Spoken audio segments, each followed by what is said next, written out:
บัง10 บาทค่ะทุกคน10 บาทนะน่ารักมากอันนี้จะเป็นไส้เผือกทุกคนไส้เผือกแล้วก็จะมีปูอัดนะอันนี้เป็นปูอัดอะไรนะถั่วแดงจัดมาครบทุกไส้เลยค่ะอันนี้หมูหยองจ้างาดำนะคะมาเรามาลองกินกันอันนี้จะเป็นเผือกนะทุกคนเผือก10 บาททุกคนใหญ่มากใหญ่มาก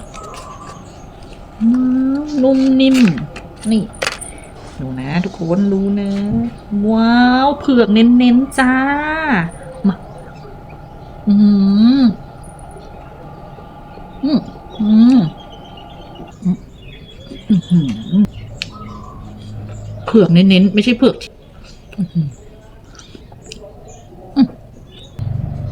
ไปละบ๊ายบาย